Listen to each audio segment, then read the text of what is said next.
especial en nuestra nación. Todos los días los cristianos tenemos una batalla, así como ahorita en la alabanza lo vimos, lo aprendimos. Tenemos una batalla entre las tinieblas y nosotros, una batalla espiritual. Pero esa batalla, ¿cómo se ve? Cuando tenemos que tomar decisiones. O voy a obedecer los principios de Dios o no. Y esa es la batalla que tiene todo cristiano. Todos los días tenemos que tomar decisiones de conciencia.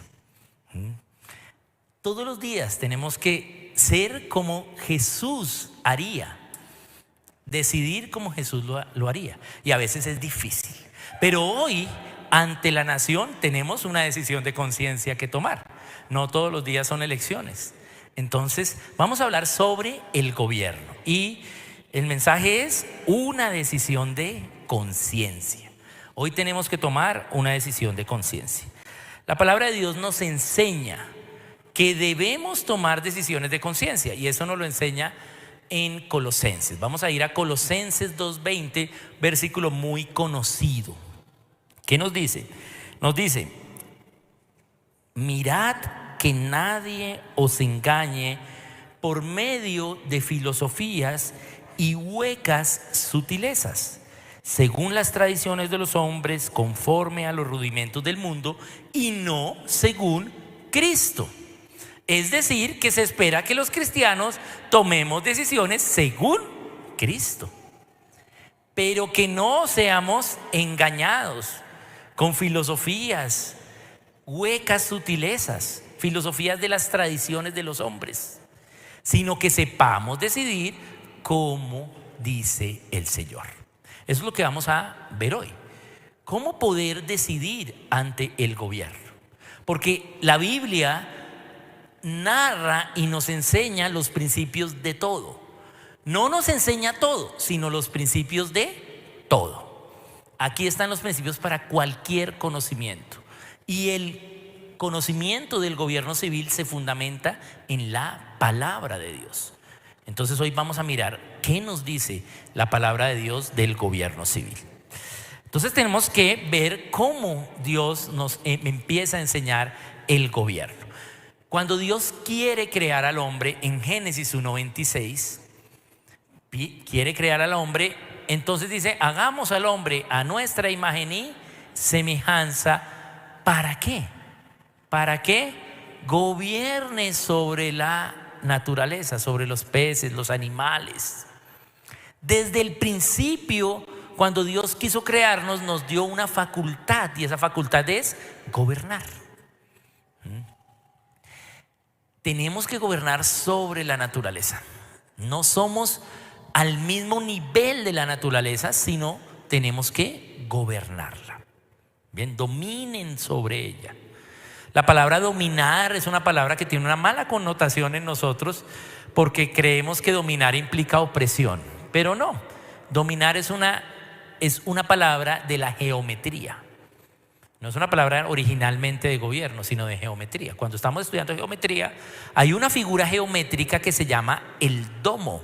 Los arquitectos tienen que estudiar los domos. ¿Sí? Cuando se hacía una catedral, entonces la cúpula se hacía en forma de domo. El domo es que tiene un cenit, o sea, una parte más alta de donde ve todo. Eso es dominar. Estar arriba para poder ver todo y ser responsable de todo. Bien, entonces dice: dominen, gobiernen. Entonces Génesis 1:27 nos crea, y en Génesis 1:28 nos dice la misión del ser humano.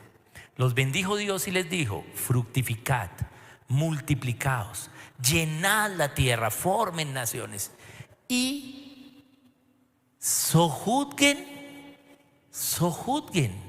y señoreen. Dos actividades de gobierno.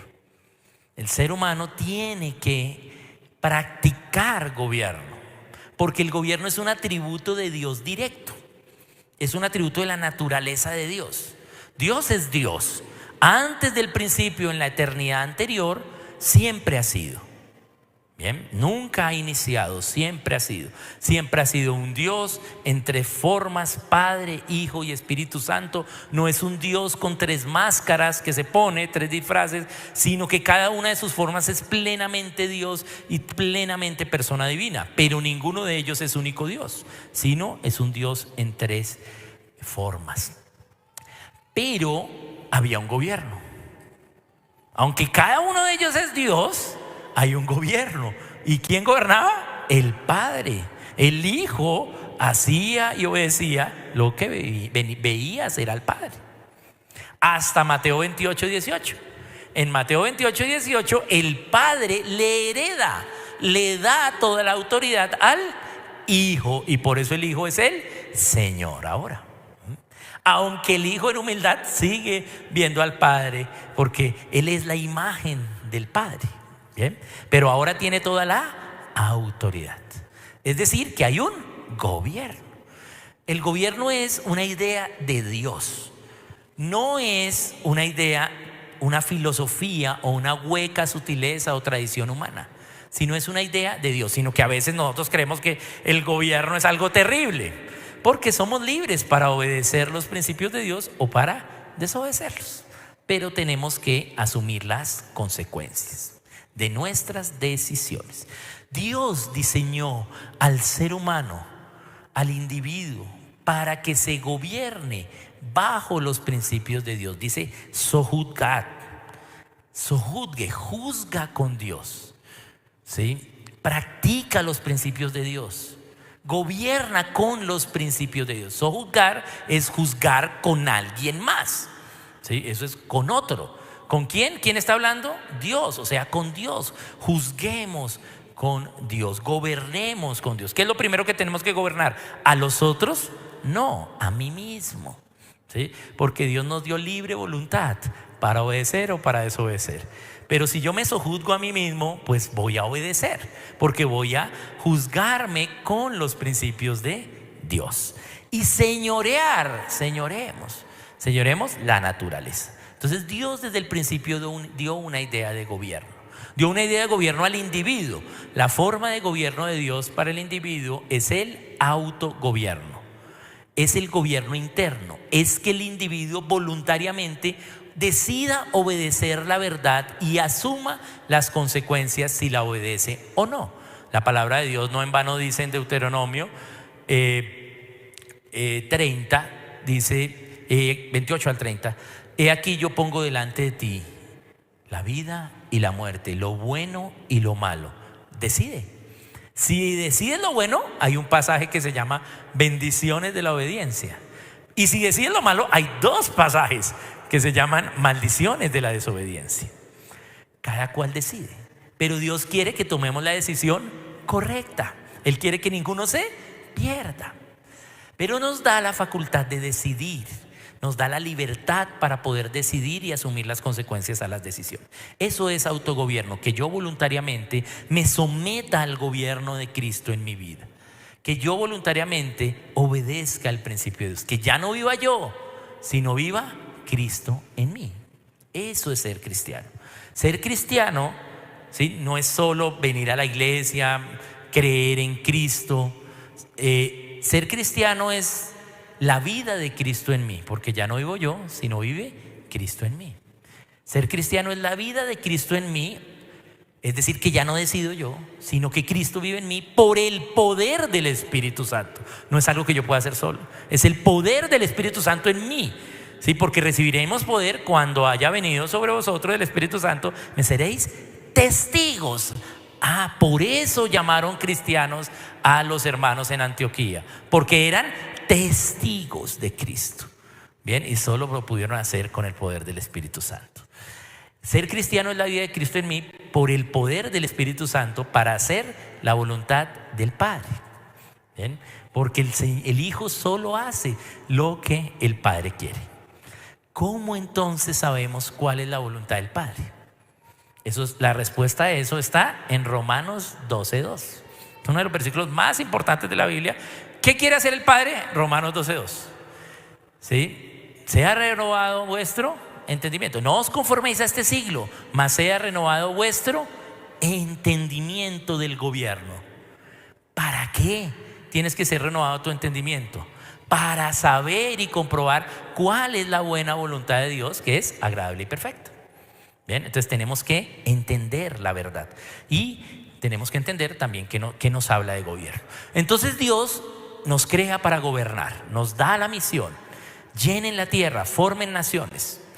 Ellos pecan, son echados de Edén, pero no llenan la tierra, no forman naciones. Se quedan viviendo todos ahí en Mesopotamia. Se multiplica la maldad. El pensamiento en el corazón del hombre era continuamente el mal, ¿sí? Y viene el versículo más triste de toda la Biblia: y el Dios se arrepintió de haber hecho al hombre. Los voy a borrar. Cuando Dios nos va a borrar, hay una lamparita prendida, uno conforme al corazón de Dios, que es Noé, y ya se estaba emborrachando. Pero por amor a ese uno único, Dios empieza de nuevo. Viene el diluvio, que es un acto de amor, y llegamos a Génesis 9. En Génesis 9, entonces ya se van a bajar del arca y Dios de nuevamente hace el pacto que ya había hecho en Génesis 1:28 con la humanidad. Lo vuelve a hacer en Génesis 9:1. Y los bendijo Dios, dice Génesis 9:1. Bendijo Dios a Noé y a sus hijos y les dijo: fructificad, multiplicaos, llenad la tierra. Y no les dijo más. No les dijo sojuzgad y señoread, porque la forma de gobierno ha cambiado. Cambió porque antes del pecado ellos estaban en plena comunión con Dios, pero al pecar adquieren una ley sobre ellos, que es la ley del pecado y de la muerte, como nos lo narra Romanos 2.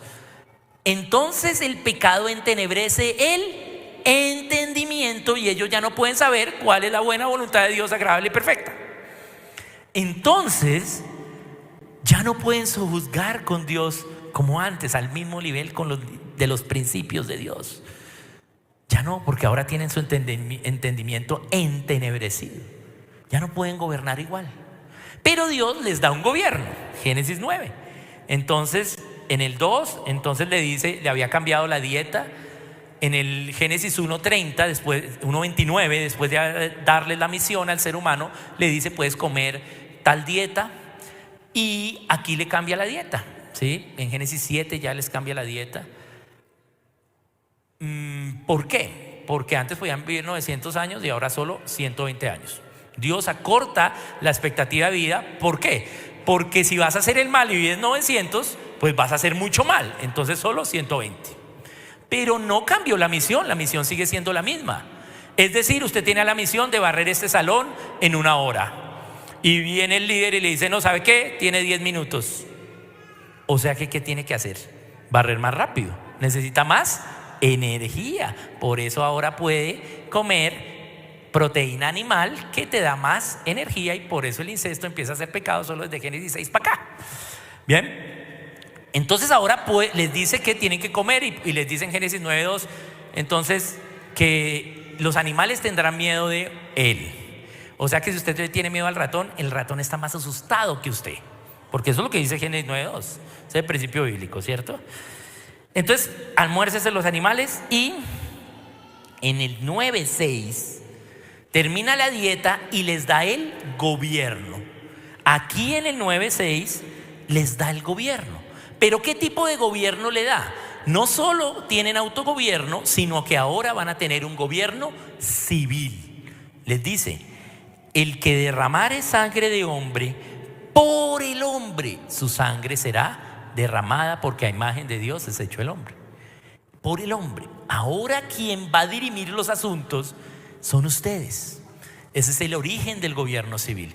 Dios entonces dio una forma de gobierno al individuo, que es el autogobierno, pero además creó 3 instituciones divinas gubernamentales fuera del individuo, que tienen gobierno, que Dios lo diseñó. La familia, padre y madre gobiernan. La iglesia, hay una estructura de gobierno en la iglesia, y el gobierno civil. Bien, acá tenemos el origen del gobierno civil. Es decir, que ahora el hombre pecador va a gobernar civilmente a otros hombres pecadores. Ese es el gobierno civil. Bien. ¿Por qué? Porque no gobernamos solo sobre los que hemos sido redimidos, sino sobre todos. Entonces, no podemos esperar que el gobierno civil sea lo que se puede esperar que sea la iglesia. Porque se esperaría que aquí en la iglesia estuviéramos todos tremendos obedientes a los principios de Dios. Pero en el gobierno civil no. ¿Por qué? Porque es que también hay paganos. Entonces, Dios nos da el gobierno civil. ¿Cómo nos lo da? Entonces empieza ellos van y forman naciones. En Génesis 10, las familias de Noé forman sus naciones, pero luego viene Nimrod y les dice: no, ¿sabe qué? Dejemos de vivir separados, dejemos de llenar la tierra, volvámonos a Babel. Y se vuelven. Dios confunde las lenguas y entonces ahí el hombre llena la tierra. Por fin se cumple Génesis 1:28. ¿Y cómo llenan la tierra? ¿Con qué forma de gobierno la hacen? ¿Cuál era el gobierno que Nimrod hizo? Tiranía. Yo gobierno, yo gobierno. Bien. Entonces todas las naciones tenían a un gobernante tirano. Pero Dios había hecho un pacto con Moisés, con Noé. Y entonces Noé tenía una idea diferente de gobierno, y era que ellos debían gobernarse, ¿sí? Pero con Nimrod, todas las naciones en tiranía. Hasta que hay alguien que quiere conocer de Dios llamado Abraham. Dios con Abraham le promete una nación que será bendición, que la inicia con su nieto, Jacob. Les da una tierra prometida. Abraham viaja a la tierra prometida. Ellos llegan a Beersheba. Beersheba es el límite entre el semidesierto y el desierto. Al norte de Beersheba está el Negev, que es donde vivió Isaac, que básicamente es un semidesierto con uno que otro arbusto y una pequeña capa de pasto. Pero no es pasto verde así como nosotros. Lo que pasa es que nosotros, Dios nos ha bendecido mucho, sino es una pequeña lama por encima de la arena. Eso es el Negev. Pero al sur de Beersheba ya no hay eso. Ya no es un semidesierto, es un desierto. Solo hay arena. Pero ellos tenían que tener la fe de que esa tierra iba a fluir leche y miel. Iba a tener esos pastos así como los tiene Ubaté, ¿sí? Con esas lecherías, ¿sí? Tenían que tener harta fe, porque vivían en un peladero, ¿sí? Pero tenían que tener fe de que ese peladero iba a fluir esa miel, y había flores y wow, bien. Entonces Dios tiene que probarlos. Entonces los va a probar a ver si sí creían en esa promesa de la tierra prometida. Entonces hace que no llueva. Cuando vives en el semidesierto es importante que haya una semanita de lluvia, pero no es la lluvia torrencial de nosotros. Es un pequeño rocío por la mañana y unas pequeñas gotitas. Pero eso es suficiente para que empiece a reverdecer un poquito y entonces la oveja, el carnero, ¿sí?, pueda comer un poquito. ¿Bien? Pero no llovió. Por lo tanto hubo hambruna, no hubo producción agrícola. Algunos tenían comida, no había nevera, me sobraba comida, tenía que venderla, la vendo cara porque no hay, ¿cierto? Pero no la voy a vender a la familia de apellido tramposa, mentirosa, engañadora, que era la familia de Jacob, porque ese era su nombre, ¿cierto? ¿Por qué? Porque pues no me va a pagar, ¿no es que es tramposo? Entonces nadie le dio comida a Jacob. Pero Jacob sabe y supo que había comida en Egipto. Entonces quiere ir a Egipto porque pues hay hambre, pero dice: yo voy es con Dios. Entonces lucha con Dios, lucha con el ángel, y es cuando Dios le cambia el nombre y le pone Israel. Aquel que luchó será luz a las naciones. Bien, y él va con Dios, o sea, él va correcto con Dios a ese viaje. Llega a Egipto y resulta que el vicepresidente de Egipto es su hijo, y su hijo entonces le pide a Faraón que ellos vienen con hambre y que les dé comida. ¿Qué hace Faraón? Claro, dales. Y entonces pues chévere, la mejor comida gratis sin trabajar. Y Jacob se queda en Egipto. A Jacob le gustó el socialismo egipcio. ¿Por qué? Porque pues comida sin trabajar. Pero ¿cuál es el principio bíblico? El que no trabaje, que no coma. Entonces a Jacob le gustó el socialismo egipcio. Pues claro. y no se devolvió a la tierra prometida, pero en ningún momento dice, no, ya esa tierra no es la prometida, quédate en Egipto. No. ¿Sí? Dios los probó a todos y todos tuvieron que descender a Egipto. Abraham, el Señor Jesús, todos tuvieron que ir a Egipto, ¿cierto? Y volver. Bien, entonces Jacob se queda en Egipto. ¿Cuánto duró la consecuencia de la desobediencia de Jacob? 400 años de esclavitud y 30 más porque Moisés mató al Egipto, ¿sí? Entonces 430 años. ¿Por qué? Porque ellos tenían la comida de Egipto, pero ¿qué pasó? Empezó a haber hambruna también en Egipto. ¿Y qué pasó? ¿Qué hizo Faraón? La gente tenía hambre, Faraón tenía la comida, el gobierno tenía la comida. Entonces, ¿qué dijo? Bueno, te doy comida, pero me das tus animales, porque ya tú no tienes comida para tus animales, ¿sí? Entonces no vas a comerte todos tus animales porque también quieres otra comida. Listo, te compro los animales, te doy comida, te doy grano, ¿sí? Bien, luego todavía había hambruna. Entonces, ¿qué hizo Faraón? Les compró la tierra. Toda la tierra ahora ya no es tuya, ya no es privada, sino es del gobierno. ¿Y luego qué hizo? Ya todavía siguió hambruna y ya no tenemos ni animales ni tierra. Entonces los compró a todos. Inclusive José vendió al pueblo, ¿sí?, de Israel a Faraón y todos fueron esclavos. ¿Bien? Entonces, solo hasta que hubo alguien dispuesto a seguir a Dios y con el suficiente carácter, Moisés, el hombre más manso de la tierra, dice la palabra en Hebreos, entonces saca al pueblo de la esclavitud.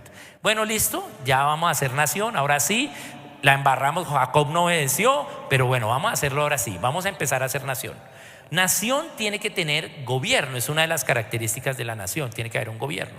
Pero para que haya gobierno, primero tiene que haber ley. No puede haber ley, ¿sí?, sin gobierno, y no puede haber gobierno sin ley. Entonces tenemos que tener leyes para poder hacer un gobierno. Entonces Dios les da las leyes. Dios les da las leyes y entonces ellos van a empezar a hacer un gobierno. Pero un viaje que tenían de 40 días, ahora sí se convirtió en un viaje de 40 años. ¿Por qué? Porque pidieron carne y creyeron el mal reporte de los 10 espías y no el buen reporte de los 2 espías. Entonces, por cada día de viaje, 1 año en el desierto deambularán hasta que todos se mueran, excepto Josué y Caleb, ¿cierto? Entonces, Moisés iba a un viaje corto, pero nada que llegaba a su tierra. Moisés no vivía en Egipto, Moisés vivía en Madián. Bien, él vivió en Egipto, pero al matar al egipcio le tocó volarse y se va para Madián. Ahí se casa, tiene sus hijos y vivía en Madián, su casa estaba en Madián. Pero él iba a un viaje corto y nada que llegaba, no había teléfono para avisar.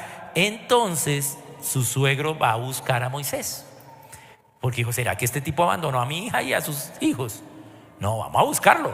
Entonces va a buscarlo y lo encuentra ahí en Éxodo 18. No lo narra. ¿Y cómo lo encuentra? Sentado en un trono, en una silla grande, con una fila de gente a la derecha y a la izquierda. Primer día de la semana. ¿Eso qué quiere decir? Que el trabajo de Moisés, ¿cuál era?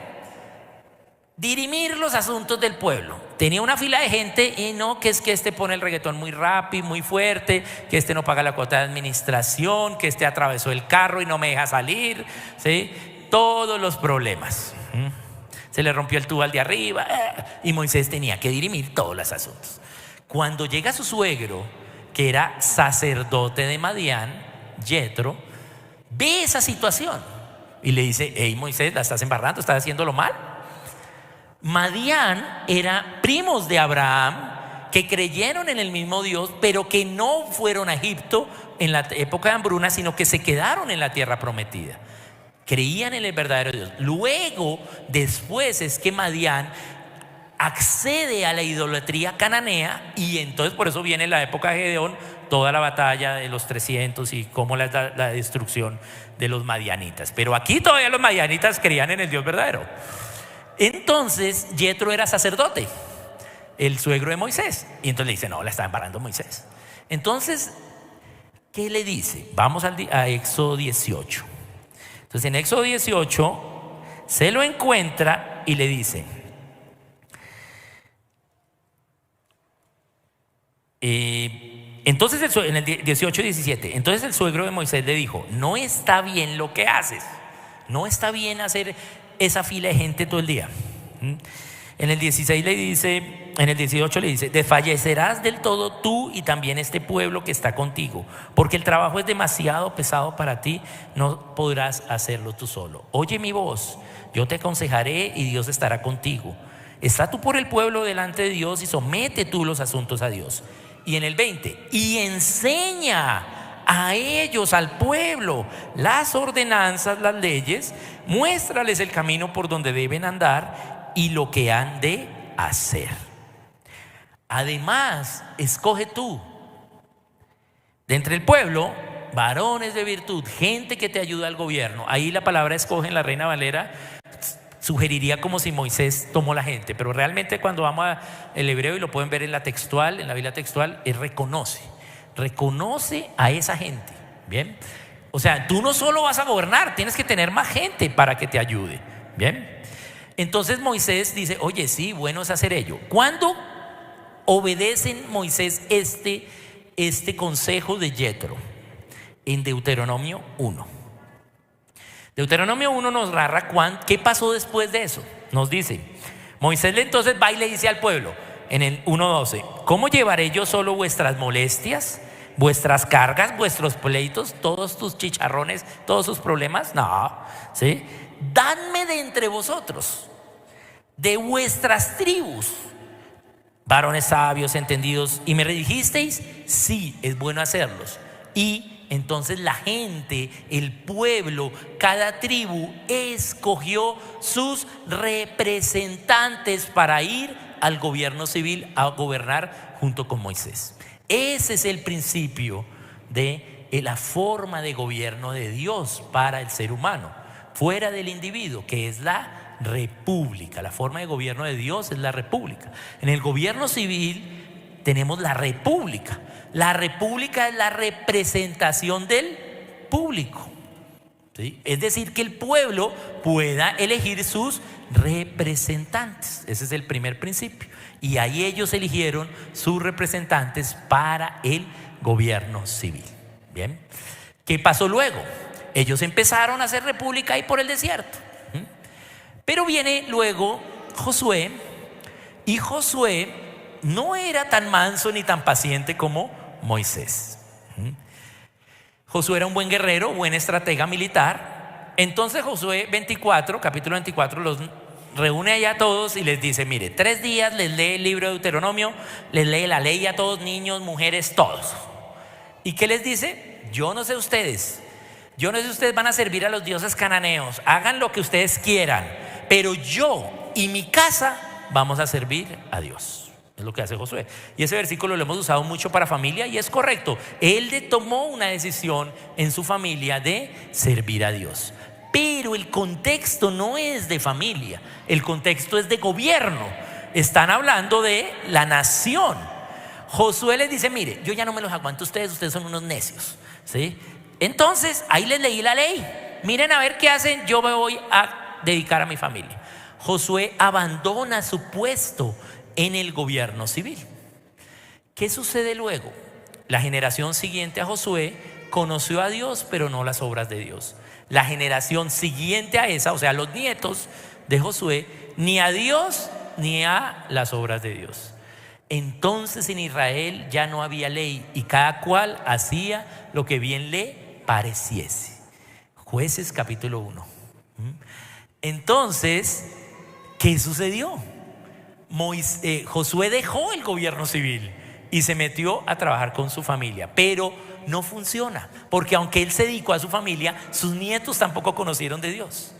Bien, porque no solo tenemos que trabajar con la familia, tenemos que trabajar con todas las 7 partes de la nación.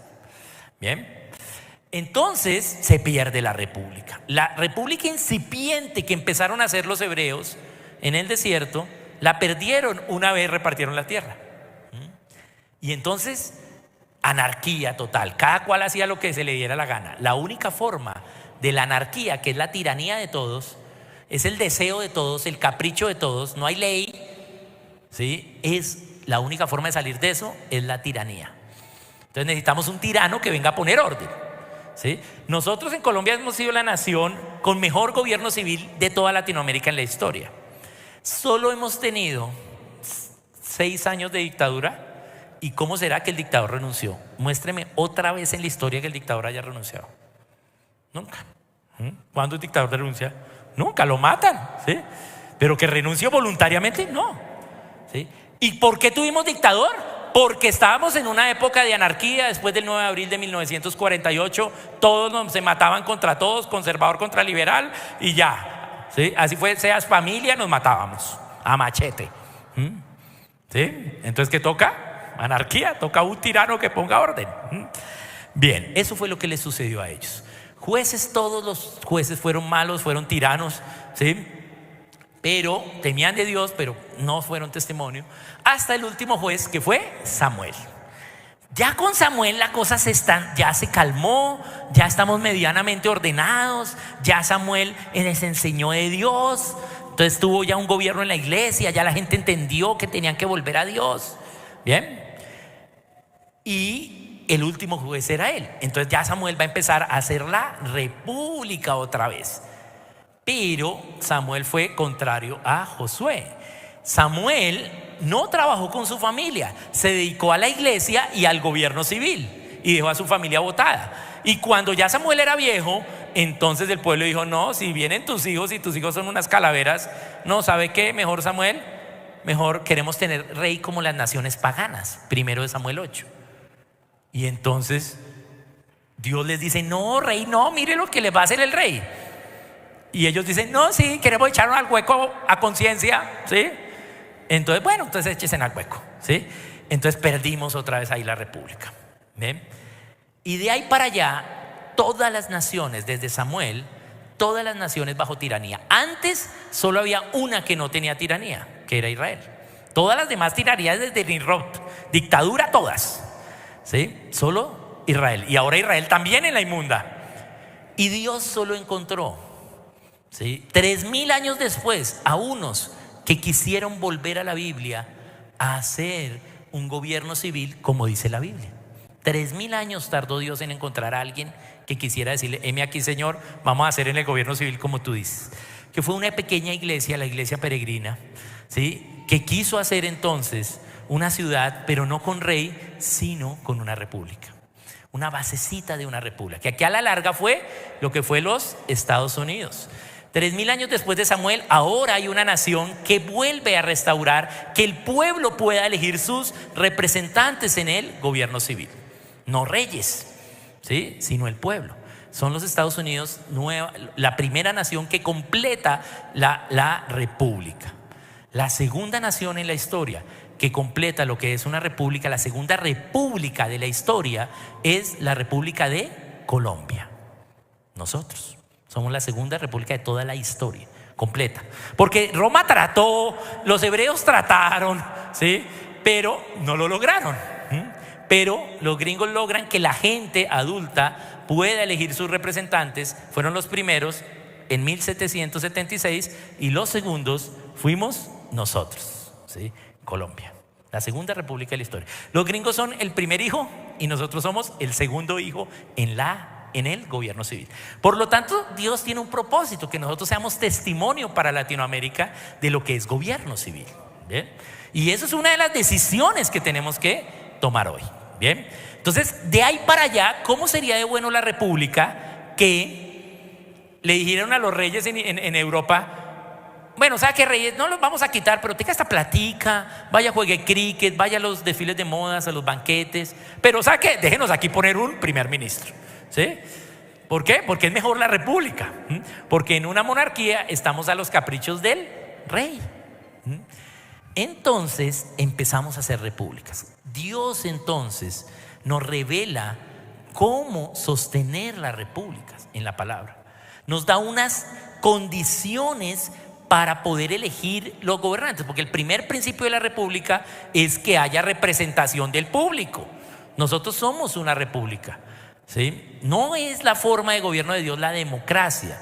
La democracia es que lo que diga la mayoría es verdad.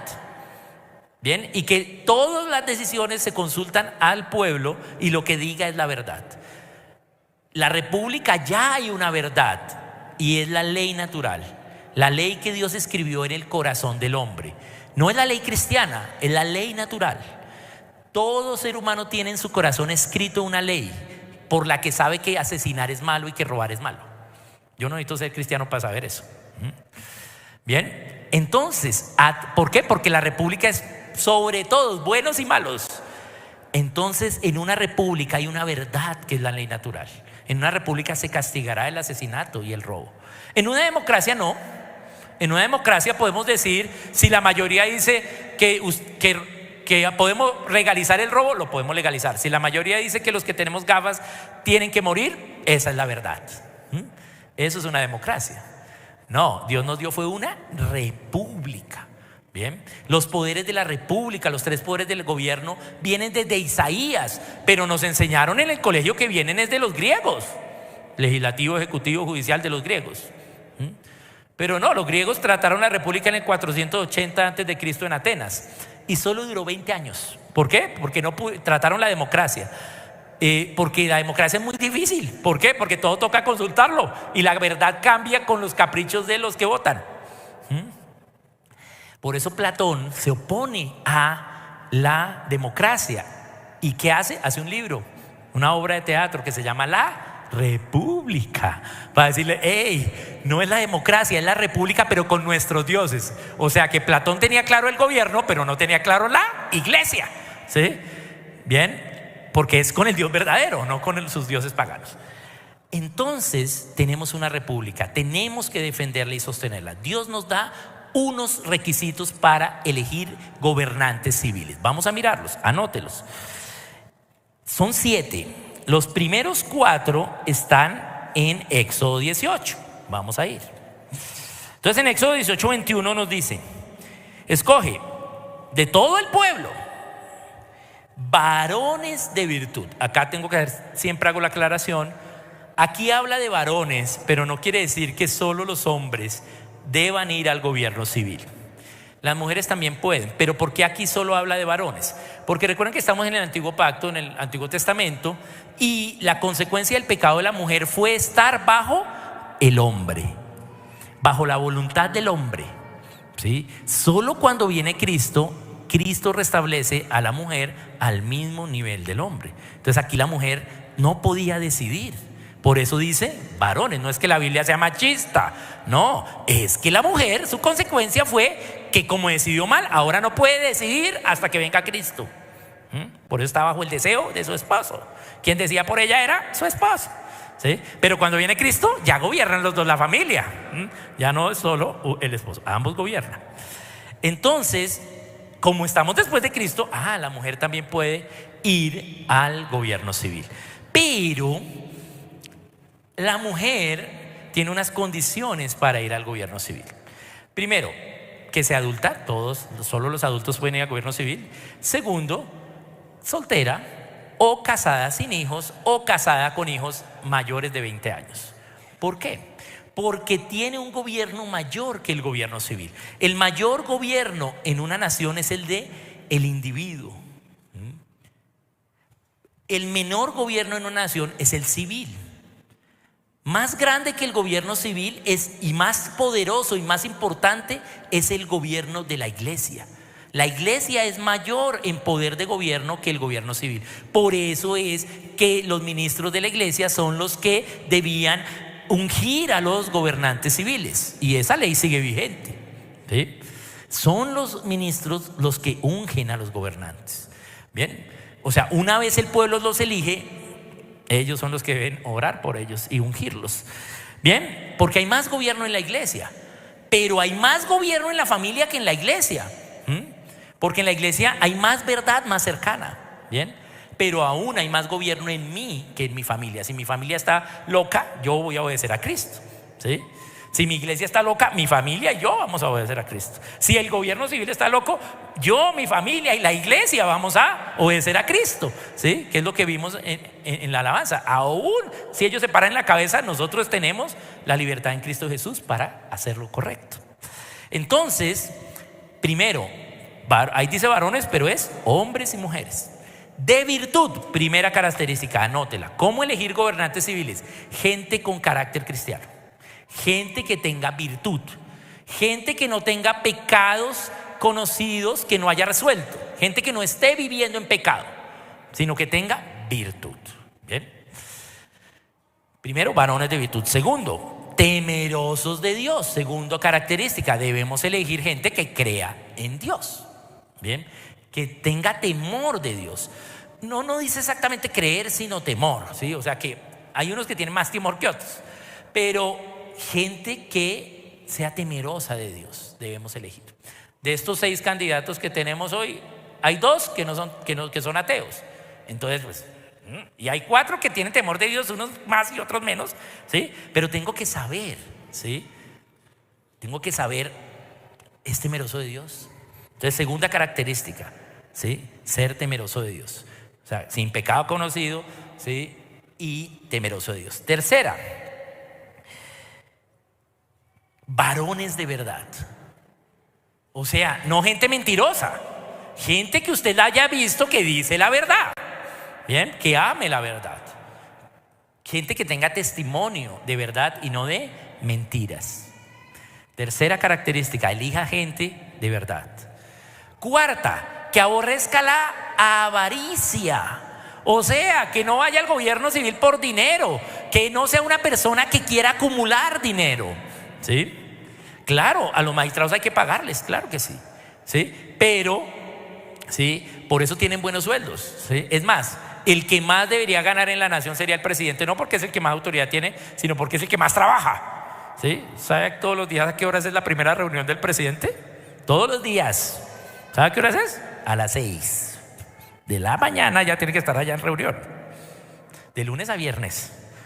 Por eso entran con el pelo negro y salen con el pelo blanco. Bien, siempre. Entonces, trabajan harto. Entonces, gente que no busque, ¿sí?, ese amor al dinero. El dinero se necesita, pero el amor al dinero, el acumular el dinero, es el principio de todos los males. Ahí van 4. Los otros 3 están en Deuteronomio 1:13. Entonces vamos a ir a Deuteronomio 1:13. ¿Qué nos dice? Dame vuestras tribus. O sea, el pueblo eligió varones sabios, gente sabia, personas sabias. Es decir, que tomen decisiones correctas, que tengan testimonio de tomar decisiones correctas. Bien, sabios. El principio de la sabiduría es el temor a Dios, que es el segundo requisito. Quinto, este es el quinto. Quinto, varones sabios. Sexto, entendidos. Gente que sea entendida en las ciencias del gobierno civil, al menos que se haya capacitado en algo, ¿sí? Que haya estudiado, ¿sí? Que sea entendido en lo que va a hacer, ¿sí? No que llegue y bueno, yo ya llegué acá y aquí ¿qué es lo que se hace? No, al menos que haya sido asistente que sepa qué es lo que va a hacer. Gente entendida, capacitada. No porque sea cristiano está entendido. Bien, tiene que usted saber si es entendido en eso o no. Bien. Y el séptimo, expertos. No solo entendido, sino que lo haya comprobado, que haya tenido experiencia y lo haya hecho bien, que ya haya estado en el gobierno civil y lo haya hecho bien. Por eso hay niveles del gobierno civil. O sea, si quiere ser presidente, a la Junta de Acción Comunal de su barrio y hágalo bien. ¿Correcto? Sí, hágalo bien. Y lo hizo bien allí. Bueno, entonces ahora edil. Bueno, ahora concejal. Al menos que sea probado y diga, este lo hizo bien. Bien. Lastimosamente elegimos mal aquí como alcalde, porque la alcalde Claudia usaba bien las herramientas del legislativo, pero cero experticia en el ejecutivo. Nunca había administrado ni una tienda, ¿sí? Ni siquiera vendió chicles en el colegio. Nada. Y la elegimos para manejar una ciudad, pues mire, ¿sí? Cero experiencia. Puede ser que en el legislativo sí la tuviera, pero en el ejecutivo no, ¿sí? Bien, tengo que saber si para lo que se está candidatizando es experto o no. Bien. Entonces tengo 7 condiciones para elegir gobernantes. Eso es lo que usted tiene que tener en cuenta para elegir un gobernante. No solo una, sino las 7. ¿Cuál es el que está más cerca de esas 7? Bien, no, ser cristiano es una de las 7 nomás. O sea, creer en Cristo de alguna forma es una de las 7.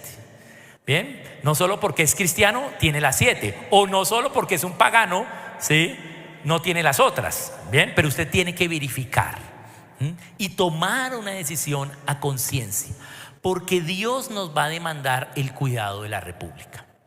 La república es el diseño de Dios para el gobierno civil. ¿Quién tiene que cuidarla? Primeramente nosotros, que tenemos más verdad que los paganos. Los paganos solo tienen la creación. La creación habla de los atributos de Dios, su eterno poder y divinidad, de manera que es claramente visible. Por lo tanto, no hay excusa, no tienen excusa. Todos tenemos la creación para saber de Dios.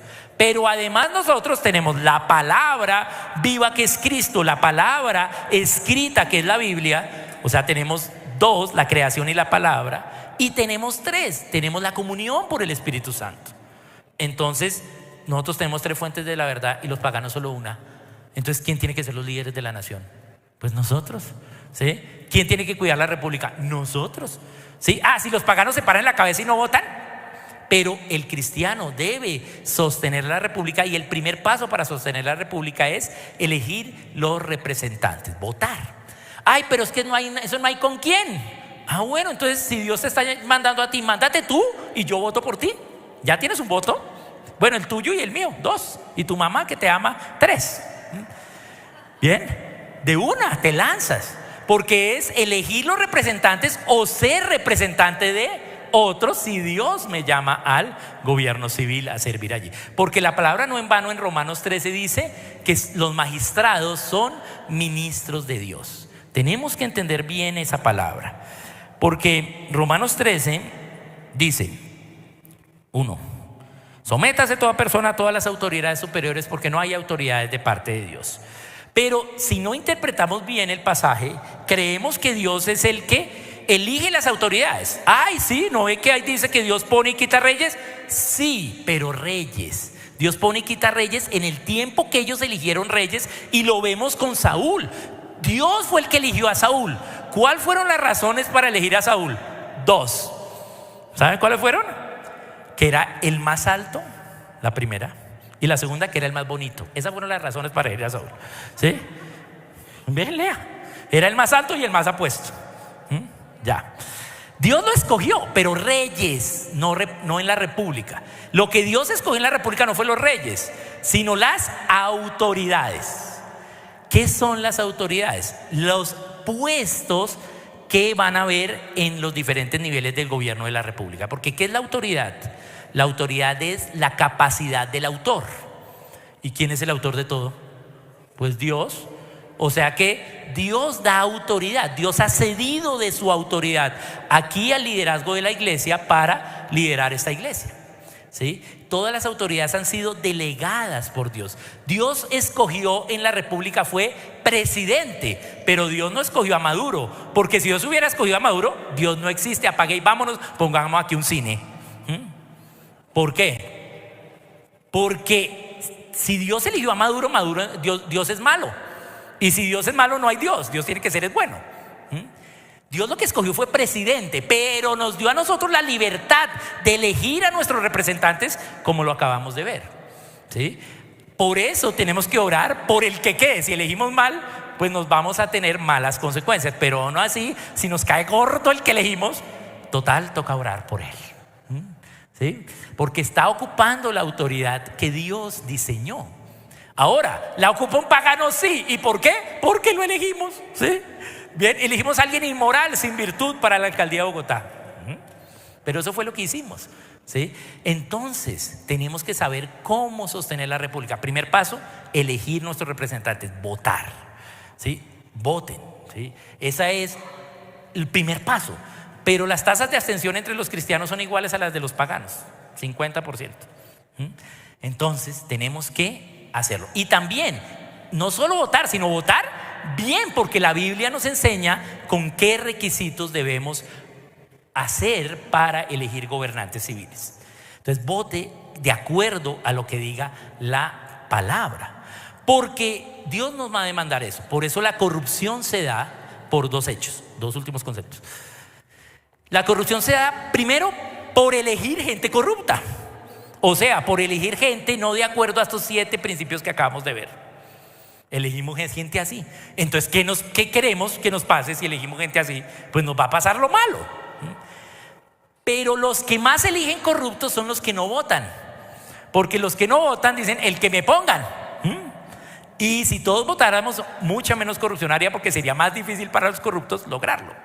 Bien, entonces votemos de acuerdo a como dice la palabra. Primera causa de la corrupción, elegir corruptos. Segunda causa de la corrupción, y la más grande de todas, cuando el gobierno civil está haciendo algo para lo cual no fue diseñado por Dios. Dios no diseñó al gobierno para muchas cosas que el gobierno hace. Cuando usted ve un noticiero, todas las noticias de corrupción, es porque eso no lo debe hacer el gobierno, sino la familia, la iglesia, ¿sí?, la educación, otras, pero no el gobierno civil. La religión pura y sin mácula es la atención a los huérfanos y a las viudas. Bien, ¿quién debe hacer la atención a los huérfanos? La familia. Primero, ¿cómo? Por adopción. Segundo, la iglesia. ¿Cómo? Con hogares de paz, orfanatos. Bien, esa es la religión pura. Pero bueno, que lo haga el gobierno en bienestar familiar, y estamos tranquilos con el Instituto de Bienestar Familiar. Pero eso no debe hacerlo el gobierno civil, ¿sí? Entonces el gobierno civil está haciendo algo para lo cual no fue diseñado, por lo tanto no tiene a quien darle cuentas. Y si estoy en el gobierno civil y tengo presupuesto, poder y autoridad, y no tengo a quien darle cuentas, pues es muy fácil robar. Entonces tenemos que saber que las propuestas, los planes de gobierno se acomoden a lo que Dios demanda de cada una de las partes de la nación. Pero nosotros vamos a ser probados, nuestras obras van a ser probadas. Y la palabra de Dios nos dice en Apocalipsis 22, resumen de toda la Biblia, última idea de toda la Biblia, Apocalipsis 22, 12. El Señor habla y dice: he aquí yo vengo pronto, mi galardón está conmigo, para recompensar a cada uno según sea su obra. Es decir, va a venir el Señor a decir: usted es cabra, para afuera. A la cabra no le va a decir: que usted no votó, nada, no está en el libro de la vida, para afuera. Pero a los que estamos en el libro de la vida, venga a ver, allí sigan al tribunal, y allá en el tribunal va a salir el prontuario Quiroga y va a decir: Quiroga, mire, usted no oró por Claudia López tal día, ¿sí? ¿Correcto? Y va a ser un punto negativo para mí. De pronto sí hice la misión, hice otra cosa de puntos positivos. Bien, pero a la larga, suma de puntos positivos y negativos, repartición de coronas. Y esos son los que van a gobernar con Cristo. Bien, entonces desde el principio hay una idea de gobierno hasta el final hay una idea de gobierno en esta dispensación de la tierra. Allá en el cielo no necesitamos gobierno civil, ni familia, ni matrimonio, ni nada, marca iglesia, nada. ¿Sí? ¿Qué necesitamos? Solo la gloria de Dios va a ser ahí. Pero aquí en esta dispensación necesitamos esto. Necesitamos la iglesia, necesitamos la familia, necesitamos el gobierno civil. Entonces Dios nos va a demandar: votaste bien, y allá van a salir nuestras obras. Bien, los salvos todos vamos a entrar al tribunal de Cristo, pero va a ser probado. Y a nosotros no solo nos dan responsabilidad por nosotros, por nuestra familia, sino también por la localidad. Al que más varita le van a dar ahí, el que más duro va a tener que presentarse, son a los líderes de la iglesia. Porque miren, pobres, por eso hay que orar por ellos, porque le dan varita por ellos mismos. Si es hombre, por su familia. En cambio, la esposa solo por ella y lo que ella hizo con su familia. Al esposo por él, por lo que hizo con su familia y por lo que la familia hizo. Y al anciano, a los líderes de la iglesia, por lo que la iglesia hizo. Y cada vez que me porto mal, yo digo: ay, la embarré yo, y pum, varita para el pastor. ¿Sí? Imagínense. ¿Sí? Entonces, wow, una responsabilidad muy dura. ¿Sí? Es difícil ser líder de la iglesia. ¿Por qué? Pero no solo por ellos, sino por... Muy duro, muy duro. Bien, entonces también nos va a dar responsabilidad por la localidad, porque la iglesia es local. ¿Sí? ¿Qué pasó donde vivimos? ¿Qué hiciste tú? ¿Sí? ¿Cómo hiciste con mis principios allá? Y ese es el desafío que tenemos. Entonces, tomemos en cuenta estos 7 principios y practiquemos el sostenimiento de la República eligiendo a nuestros representantes. Muchas gracias. No te me vayas Gracias, pastor. todavía. Yo quisiera que aquí lo que nos hablaste extra prédica de la palomita y el nombre de Colombia. Ok, ok. Bien, claro. Bueno, ustedes van a tener, mire cómo es Dios, esto no estaba en lo que yo oré de la prédica ni nada, pero ustedes dentro de 8 días van a tener un día de Pentecostés, ¿cierto? Y ahí cuando presentaron la publicidad hay una paloma. Nosotros somos la República de Colombia, somos la segunda república de la historia y el ejemplo para el mundo, ¿sí? Al menos latinoamericano y de ahí para todas las naciones, ¿sí? De cómo vivir con Dios, ¿sí? Igual que los gringos en Norteamérica, nosotros de el Río Grande para abajo, Colombia. Por eso estamos en la mitad. Entonces, la República de Colombia, ¿sí? Ese es el nombre de nosotros. Y Colombia quiere decir la tierra de Colón. Entonces tengo que saber quién es Colón. Y Colón es Cristóforo Colombo. Cristóforo, el foro de Cristo, el que habla de Cristo. En los foros que se hace, hablar. El que habla de Cristo. Somos la tierra de los que hablan de Cristo. Colombo es la figura del Espíritu Santo como paloma mensajera a otros lugares. Eso es el Colombo. O sea, cuando usted pone esa paloma ahí, eso es un Colombo. Eso es lo que quiere decir el Colombo. La figura del Espíritu Santo como un mensaje a otros lugares, como una paloma. Esa paloma no solo era una paloma, era una paloma mensajera. O sea que Colombia es la tierra de los que hablamos de Cristo con el Espíritu Santo como un mensaje a otros lugares, ¿sí? Eso es Colombia. Y en Pentecostés es derramado eso para todos nosotros, para que podamos ser testimonio de Dios. Tenemos que ser testimonio de Dios en todo, inclusive en el gobierno civil. Muchas gracias, pastor.